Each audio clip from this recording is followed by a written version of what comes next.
et bienvenue dans Lessonecast, autrement appelé 56cast numéro 91. La bonne nouvelle du jour, c'est que notre invité aime notre générique, il le trouve beau. Merci beaucoup. Bonjour, merci. Bonjour, c'est Jean Ponce, vous êtes enseignant-chercheur à l'ENS, directeur du département informatique et grand chef, patron, big boss du projet Willow.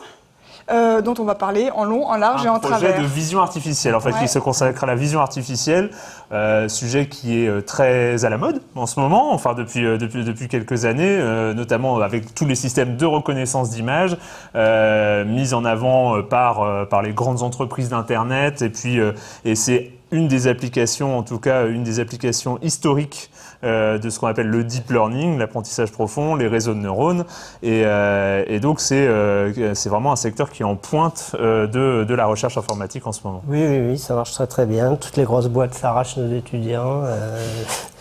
C'est bien quand on est chef. On a fait un cours cette année. Il y a un très très bon master à Paris qui s'appelle le MVA, qui est un master de maths appliquées d'informatique. Et quand on a fait notre premier cours de vision cette année, c'était une grande salle à l'ENS, et il y avait des gens assis par terre, sur les bureaux, dans le couloir, etc. Donc on a pour des maths appliquées. Pour des maths appliquées, de l'informatique appliquée à la vision artificielle. Et donc on n'a pas pu prendre tous les gens qui se présentaient. Donc c'est la folie complète. C'est la folie complète. Est-ce que vous pouvez nous décrire un petit peu ce qui se passe dans ce projet Willow, son historique et allez, je vais quand même poser une question, parce que pour préparer cette émission, j'ai été farfouillé dans le site du projet, et au détour d'un tar.gz, d'un dump.tar.gz, je me rappelle très bien, je suis tombé sur une collection d'images de Buffy contre les vampires où nous la voyons avec sa pote Willow. Est-ce que ça vient de là quand même ? Alors, c'est lié à l'historique de l'équipe. Donc, moi, j'ai fait la plupart de ma carrière aux États-Unis. Je suis revenu en 2006 et j'ai fondé Willow, donc qui est une équipe commune à l'ENS, mais au CNRS à l'INRIA aussi. Et quand j'ai fondé l'équipe, je l'ai fait avec un de mes collègues, Andrew Zisserman, qui est à Oxford et aussi à DeepMind aujourd'hui. D'ailleurs, vous me parliez de l'article de lecture des lèvres, c'est un des co-auteurs. Et donc, Andrew et moi, nous chamaillions pour trouver un nom à l'équipe. Parce qu'ils voulaient un truc qui puisse dire n'importe quel langage, blablabla. Et il se trouve que tous les deux, on aimait Buffy, et qu'en plus, j'aimais le seul pleureur. Et donc, après beaucoup de chamailleries, on s'est fixé sur Willow, parce que j'aime les seuls pleureurs, mais aussi parce que c'est un personnage de Buffy qu'on aime bien. Voilà. Déjà, je trouve ça classe. C'est très très bien. Et donc, est-ce que vous pouvez nous donner les exemples de projets actuels ? Moi, je les trouve quand même spectaculaire, parce que ça montre un peu la puissance de la vision artificielle aujourd'hui. Les exemples des sujets de recherche actuels ou des années passées. Dans notre équipe. Dans votre équipe, oui. Alors dans notre équipe, on a en gros trois gros sujets de recherche. L'un, c'est la reconnaissance visuelle. Donc c'est ce que les gens font avec l'apprentissage profond. Donc l'idée, c'est on prend une photo et on essaye de dire quels sont les objets qui sont présents dans la photo, qui sont les personnes qui sont là. On prend une vidéo, on essaye de dire qu'est-ce qui se passe dans la vidéo, est-ce qu'une personne est en train de boire un verre, de se lever, de s'asseoir, etc. Donc il y a tout un aspect, reconnaissance visuelle lié de manière profonde à l'apprentissage. Je suis désolé pour le profond à l'apprentissage, mais puisque ici il s'agit de construire des modèles visuels de ce qu'il y a dans des images, et ces modèles visuels, on veut les apprendre à partir de données. Donc ça, c'est une facette de ce qu'on fait. On a aussi deux autres facettes. L'une, c'est de la restauration de l'image. Donc, prenez une image pourrie, ça n'existe plus trop de nos jours, mais si vous éteignez toutes les lumières, il y aura beaucoup de grains, de bruit, etc. Et si je bouge trop vite, ça va être flou. Et donc, on essaie d'arranger les images. Et là aussi, ce qui est intéressant, c'est un sujet ancien, qui date des années 50, 60. Le traitement d'image. Films des années 90, quand même.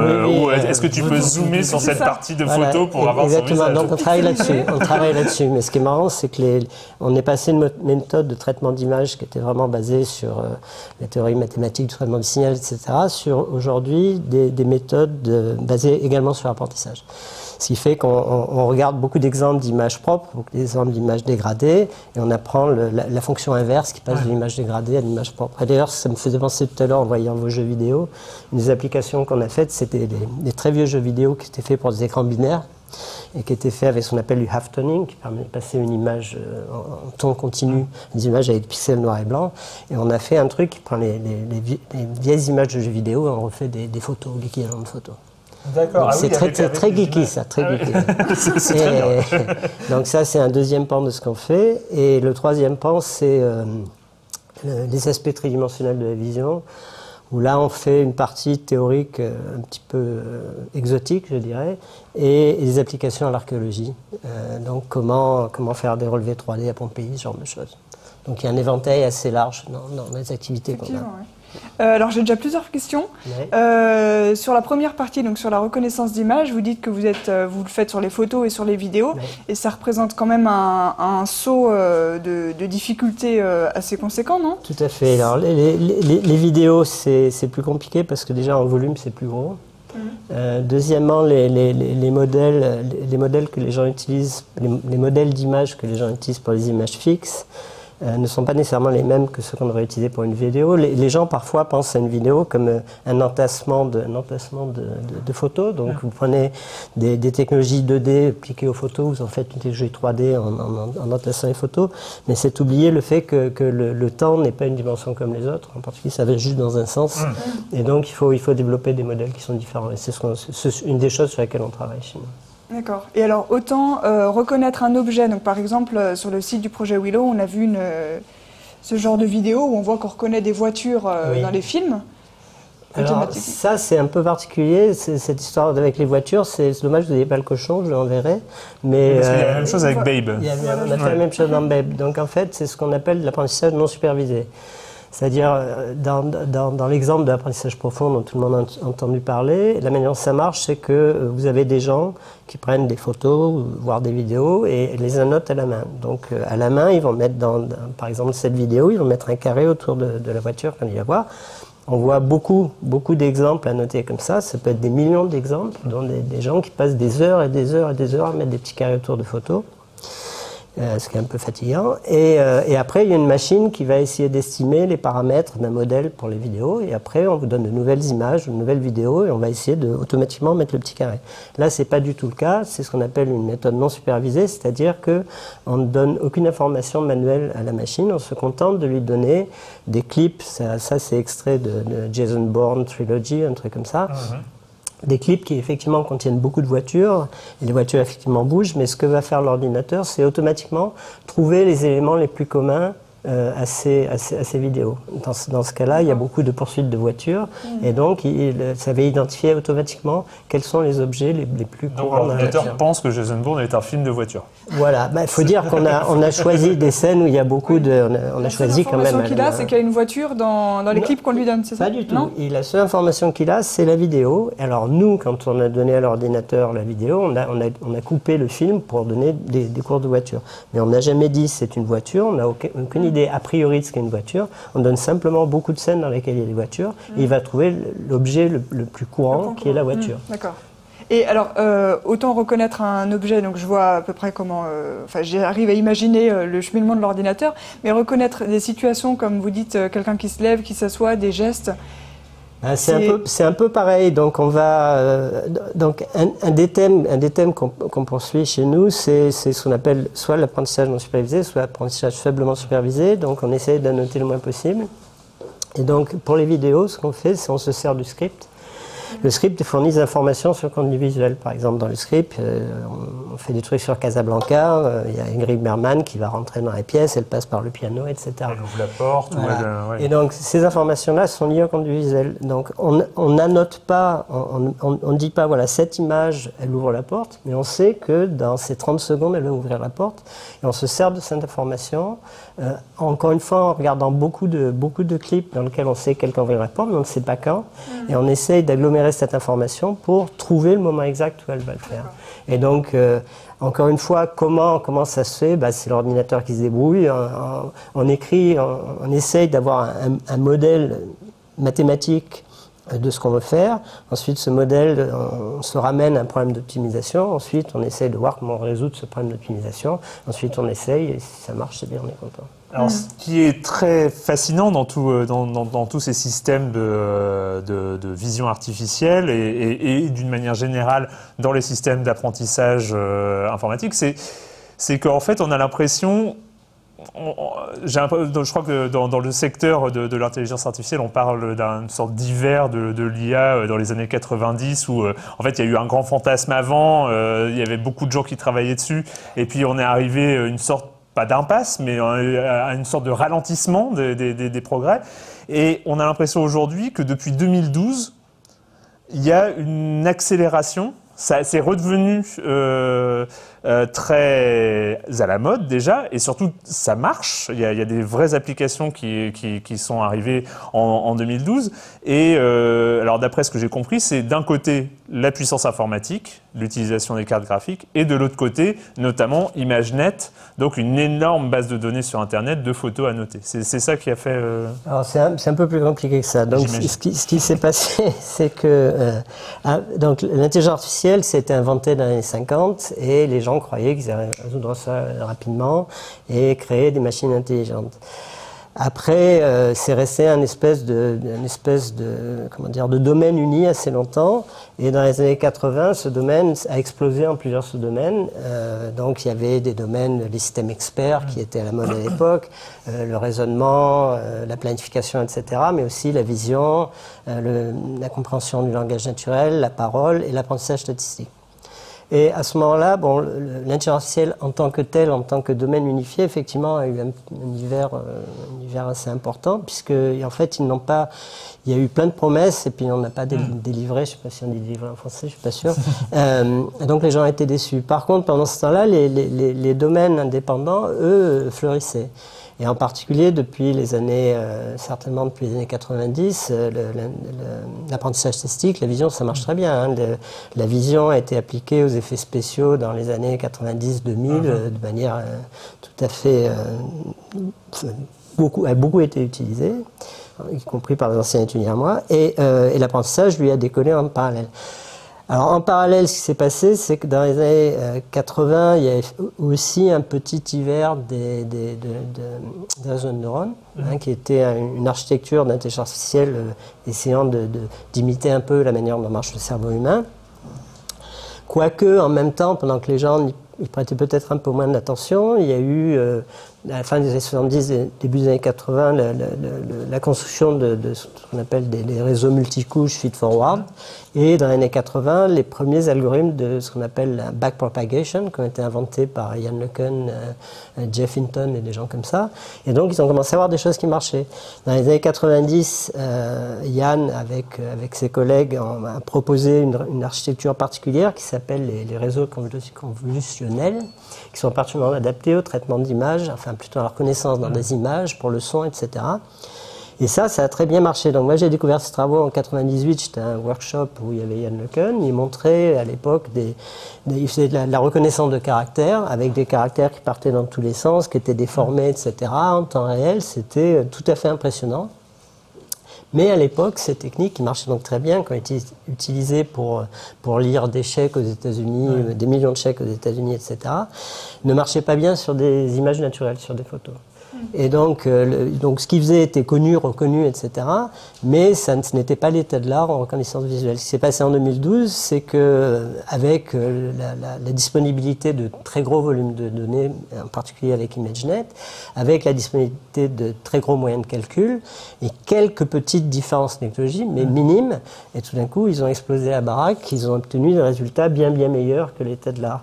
Et là, tout mon domaine a fait ah, et ils ont découvert la chose qui existait en fait depuis 15 bonnes années. Et entre-temps, Ian LeCun est devenu le grand chef de l'intelligence artificielle chez Facebook.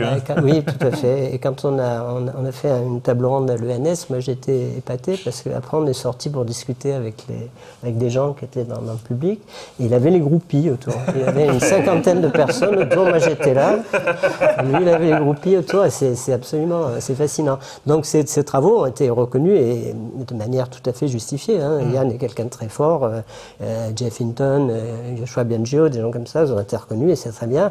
Et en même temps, ce qui est intéressant, c'est que effectivement les grosses boîtes américaines, Google, Microsoft et Facebook, etc., se sont jetées là-dessus.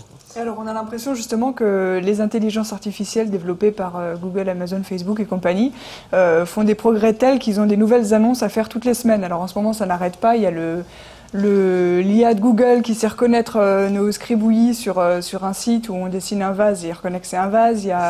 Après, ils annoncent qu'ils savent lire sur les lèvres avec un taux de réussite de 46%. C'est un effet d'annonce, tout ça? Je pense qu'une compagnie est obligée de faire des effets d'annonce. C'est leur boulot, hein, ils veulent faire de l'argent, donc ils ont tout intérêt à dire c'est merveilleux, c'est formidable, etc. Il y a eu des énormes progrès. Le truc d'AlphaGo, c'est extrêmement impressionnant. Le machin de lecture des lèvres, c'est très bien. Encore une fois, AlphaGo, pour rappeler, hein, c'est la victoire de Google DeepMind, donc d'un programme développé par Google DeepMind sur Lee Sedol, qui était un des meilleurs joueurs du monde de Go, sachant que le Go a été très longtemps la forteresse imprenable de l'intelligence humaine. C'est trop compliqué à jouer pour un robot. Donc il y a des résultats extrêmement impressionnants. Vous avez des voitures qui se conduisent toutes seules ou plus ou moins toutes seules aujourd'hui. Donc les résultats sont là. Après, il y a un peu de hype. Par exemple, quand Google a annoncé qu'ils avaient résolu... c'est très bien, Google entrait avec eux et tout, mais par exemple, quand ils avaient annoncé qu'ils avaient trouvé un chat de manière non supervisée, c'est pareil que les voitures. Hein. Enfin, c'est pas pareil, ils faisaient des choses beaucoup plus compliquées, avec beaucoup plus de données, mais ça marche pas mieux. Il y a une question d'image, évidemment, qui est importante pour tout labo, mais encore plus pour des industriels, je pense. Mais les progrès sont là. En même temps, on est en 2016, on a quand même une boîte qui s'appelle Google qui vient d'annoncer qu'il y a un programme d'intelligence artificielle qui arrive à lire sur les lèvres. On se rappelle quand même... Parce qu'il faut un peu partir dans le futur. On se rappelle quand même d'une des premières scènes de 2001, l'Odyssée de l'espace, où quand HAL, l'intelligence artificielle du film, découvre que les humains veulent l'éteindre en lisant sur les lèvres. Et donc là, il y a quand même, et je pense qu'il faut parler de ces fantasmes-là aujourd'hui. Voilà, il y a un côté symbolique. Est-ce qu'on n'est pas sur la première marche d'un escalier qui va nous mener Donc je pense qu'il ne faut pas être... tous ces progrès-là sont remarquables, avec des techniques qui correspondent à des vrais progrès scientifiques. Une grande partie, sinon la majeure partie de ces progrès scientifiques viennent des laboratoires universitaires, il faut s'en souvenir. Et c'est très bien que ça ait été transféré dans l'industrie. Il y a aussi des progrès qui viennent de l'industrie. Maintenant, la peur du futur, etc. Il y a des gens qui parlent aujourd'hui de la vraie intelligence artificielle, le tournant, je ne sais pas quoi. Bon, moi, je vois personnellement aucun signe qu'on soit plus proche de ça aujourd'hui qu'on était il y a 30 ans. Il y a d'énormes progrès dans des domaines limités. Vous n'allez pas avoir le robot qui va rentrer par là et qui va venir vous tirer dessus. C'est pas possible aujourd'hui. Et il n'y a pas non plus. Servir à boire, c'est extrêmement compliqué. Pour qu'un robot marche, il faut et pour qu'il marche, c'est-à-dire pour qu'il soit capable d'interagir avec vous, il faut qu'il voit, il faut qu'il entende sûrement, il faut qu'il soit capable de naviguer dans un terrain qui est accidenté, même si là il y a des câbles par terre et tout, c'est accidenté pour un robot. Il faut qu'il soit capable de manipuler des objets, il faut qu'il soit capable de planifier ses mouvements, etc. Tout ça est extrêmement compliqué. Ça se voit dans les voitures d'ailleurs. Les voitures, c'est compliqué, elles sont là, il y a des assistants à la conduite, mais elles sont pas... Vous n'avez pas de voitures automatiques qui sont dans la rue et qui se baladent comme ça, toutes seules, sans chauffeur pour l'instant. Et c'est vrai qu'on voit qu'aujourd'hui, c'est des applications distinctes. Là, il y a quelques heures, quelques jours, Amazon vient de présenter son supermarché sans caisse parce qu'ils ont des caméras qui arrivent à analyser en utilisant des technologies de vision artificielle ce que les gens prennent dans les rayons, ce qu'ils remettent. Enfin voilà. Et au moment où ils sortent, c'est déduit de leur compte Amazon. Donc il y a une sorte de... Voilà, il présente ça comme une des nouvelles applications de la vision artificielle, donc c'est vraiment des progrès, des progrès dans des données, mais c'est des progrès fulgurants quand même. Fulgurants. IBM faisait des choses pour regarder des légumes et des fruits dans les rayons il y a longtemps. Alors évidemment, ça marchait un peu moins bien à l'époque parce que c'est il y a longtemps. Mais effectivement, ce sont des grands progrès et ça fait chaud au cœur d'une certaine manière aussi de voir que ce qu'on fait est utilisé, enfin que ce qu'on fait dans notre domaine est utilisé par l'industrie. Donc ça, c'est très bien et je pense c'est des occasions à saisir, il faut en profiter, etc. Faut se laisser emporter par l'enthousiasme, c'est bien, se laisser emporter par la peur, par contre, ce serait bête. Oui, bien sûr. Enfin bête. peut-être exagéré, disons. Mais c'est bien. Je vais juste vous poser une question rapide. C'est sur un des points qui me fascine, c'est que notamment les réseaux de neurones et les systèmes d'apprentissage, en fait, j'entends souvent des chercheurs comme vous, même je crois que vous l'avez dit dans une des conférences, je ne m'attendais pas à ce que ça marche aussi bien. C'est-à-dire qu'en fait, vous construisez quelque chose qui a un système d'apprentissage, donc il va regarder plein de choses, qui va apprendre. Et même les gens de Google DeepMind aussi, au moment d'AlphaGo, il y en avait beaucoup qui disaient on s'attendait pas à ça.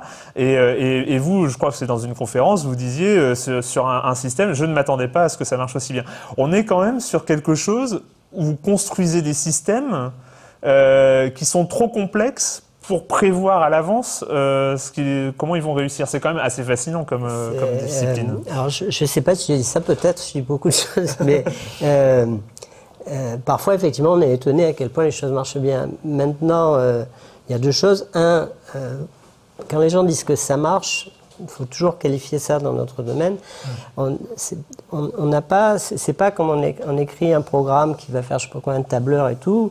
On rentre quelque chose, il va sortir quelque chose, on sait ce qui va sortir, toujours la même chose. Là, on a un système intelligent entre guillemets, en tout cas un système qui va prendre des décisions basées sur des données.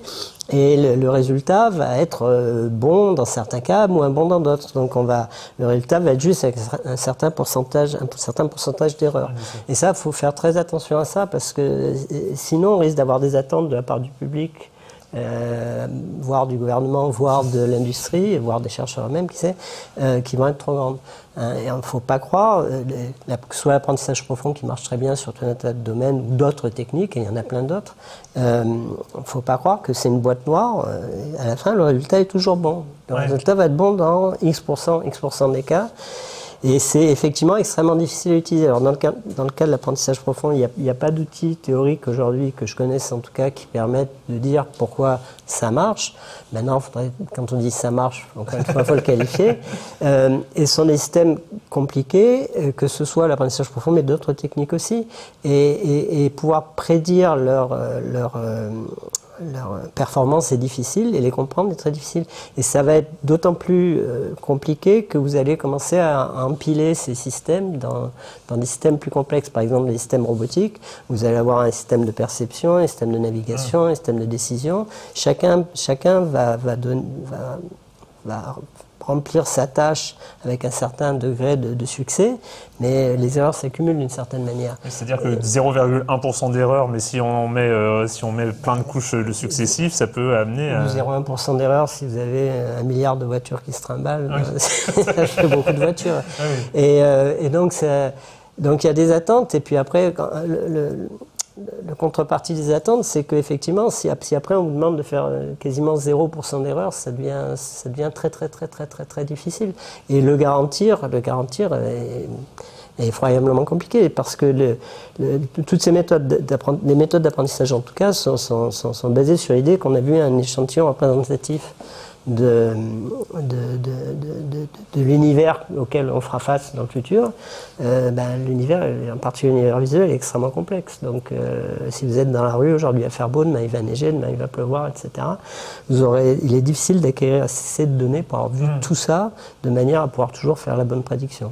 Même si la boîte noire au milieu marchait à 100%, il faut que ça reflète la réalité qu'on a vue avant. Donc, c'est des problèmes extrêmement compliqués. Est-ce que vous l'avez dit tout à l'heure, mais comme s'il fallait le répéter parce qu'on a une tendance à l'oublier, qu'en fait tous les progrès récents annoncés en tout cas, qui arrivent jusqu'au grand public, je pense que c'est aussi ça qui ces dernières années a changé beaucoup de choses, c'est que le grand public entend parler de ce genre de choses, mais tous ces trucs viennent viennent de la recherche fondamentale et aujourd'hui sont récupérés et sont utilisés et sont améliorés par les grandes entreprises privées. Est-ce que c'est pas un peu frustrant, un peu Non. D'abord, je tiens à dire qu'évidemment, on a besoin de la recherche publique, mais évidemment, il y a de la vraie recherche qui se passe dans les labos. Hein. Certains sont plus appliqués, par exemple Amazon avec les légumes, là, c'est un peu plus appliqué. Certains sont la recherche plus fondamentale, si vous prenez ce qui se passe à Facebook ou ce qui se passait à Microsoft Research, des choses comme ça. Donc, il y a des vrais progrès scientifiques qui viennent de chez eux. Maintenant, nous, on est contents parce que si ce que vous faites est utilisé, si les étudiants que vous formez vont dans ces boîtes et vont avoir un impact réel sur le monde, ben c'est bien. Donc, enfin, en tout cas, moi, de mon côté, il n'y a aucune frustration. Et vous l'avez évoqué tout à l'heure, mais sur les grandes peurs, hein, les grandes peurs moi c'est aussi quelque chose, quand on suit un peu le sujet, on voit effectivement qu'il y a des progrès en reconnaissance d'images, en traduction, en jeu de Go, enfin, et puis pour les voitures autonomes aussi, ça marche très bien. Et c'est vrai qu'on entend parler de fondations qui sont créés, qui sont financés par des milliardaires, où il y a quand même certains astrophysiciens de très grand renom qui s'invitent dans le débat et qui sont en train de nous dire bon, bah, l'intelligence artificielle, il va falloir quand même sacrément bosser pour qu'elle soit gentille.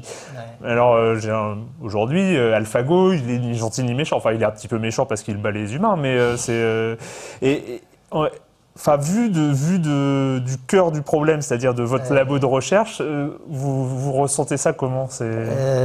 Moi, je trouve les peurs en question un tout petit peu consternantes. Honnêtement,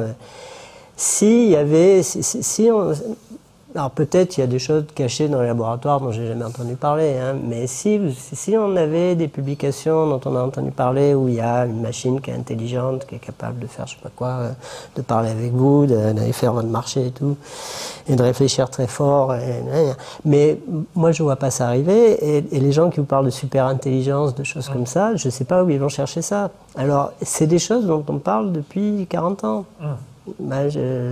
Pendant l'hiver de l'intelligence artificielle, les gens ils continuaient quand même à parler de ces trucs-là. Il y a des futuristes dont je ne citerai pas le nom qui sont là depuis longtemps à raconter leurs trucs. Ce qui est curieux, c'est qu'il y a toujours des gens qui les écoutent. Et je suis sûr qu'il y a des gens très intelligents là-dedans, mais effectivement, il y a des grands savants qui se font du souci là-dessus. Je ne sais pas pourquoi, probablement. En même temps, la contrepartie, c'est que, certes, si on vous écoute, elle ne va pas forcément nous détruire, en tout cas à court et moyen terme et même à long terme, mais en même temps, elle ne va pas nous sauver. Ah non. Ah oui, mais ça c'est quand même la déception, parce que voilà, reconnaître les chats et reconnaître les voitures, mais en même temps là on a des problèmes un peu plus complexes à résoudre dans le monde. Les chats c'est vachement dur parce que c'est très déformable. Et le climat et tout ça, c'est pas une intelligence artificielle qui viendra. Il y a des gens qui le disent, peut-être, mais je ne sais pas. Là encore une fois, il faut se méfier un peu de la hype parce que il y a un intérêt commercial à vendre des choses. Mais pour l'instant, les ordinateurs font des boulots d'ordinateur. Non, ils font plus que du boulot d'ordinateur classique. Avant, il y a 15 ans, 20 ans, ce que vous voyez aujourd'hui en taux de reconnaissance, enfin, ça marchait pas comme ça. Hein. Il y a 20 ans, il y a 20-25 ans, on arrivait à reconnaître que, je caricature un petit peu, mais un cube posé sur un fond noir, en gros. Donc il y a d'énormes différences. Vous avez des systèmes de questions-réponses qui marchent très bien. Vous avez des trucs qui mettent, je sais pas moi, qui mettent des captions, je sais pas comment on dit captions en français, sur des images de manière plus ou moins... Des légendes. Des légendes, c'est ça. Alors peut-être ça répète surtout ce qu'ils ont... Je suis content, c'est pas moi. Ce qu'ils ont lu, mais moi personne ne m'appelle jamais. Donc il y a plein de... Et vous avez les systèmes de robotique, moi j'en parle toujours, les systèmes de robotique ne sont pas juste à base d'apprentissage profond, qui sont absolument remarquables. C'est incroyable ce qu'on arrive à faire de nos jours, tout en étant encore très limité. Donc les ordinateurs font des choses... qu'ils étaient tout à fait incapables de faire il y a encore quelques années. Il y a des progrès remarquables. Entre ça et une machine intelligente, il y a un grand gap.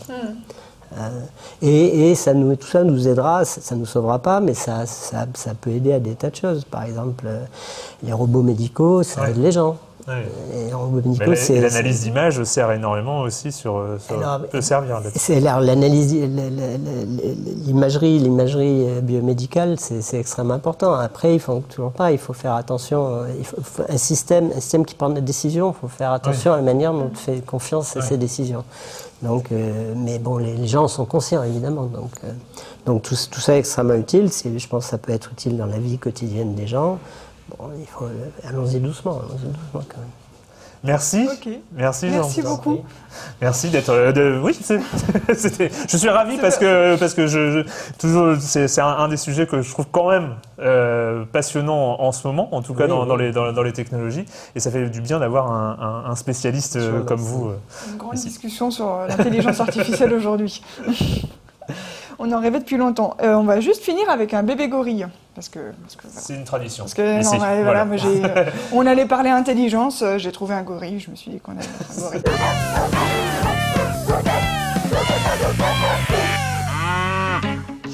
Voilà, on est au Bioparc Valencia, donc à Valence, comme son nom l'indique, en Espagne. Si j'ai bien compris, le petit... Est-ce que vous l'avez vu, le petit ? C'est un gros bébé, il est sur son bras. Ah, il est sur le bras. Il s'appelle Ebo, il a 3 mois et demi. Et là, c'est du boulot pour une IA quand même, de le reconnaître.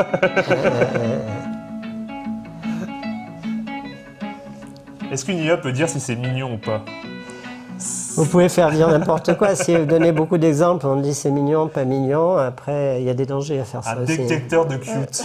Il y a des gens qui font des détecteurs de terroristes, comme ça, il faut faire un peu attention. Il faut faire attention. Bon, en tout cas, moi j'attends avec impatience les lunettes qui vont me permettre de regarder un film et m'aider à reconnaître les personnages, parce que j'ai beaucoup de mal à reconnaître les personnages. Comment s'appelle ton truc là ? La prosopagnosie. Les visages des gens, quand ils sont un peu proches, moi dans un film, il faut qu'il y ait un grand blond, un petit brun et une fille aux cheveux bouclés. Et s'il commence à y avoir 2 grands blonds, je suis perdue. Donc si vous pouvez m'aider. Ça devrait être faisable. Enfin, en temps réel et tout, c'est compliqué, mais sinon, ça devrait être faisable à relativement court terme, j'adore. Bon, j'attends avec impatience alors. Merci encore et à la semaine prochaine. Ciao.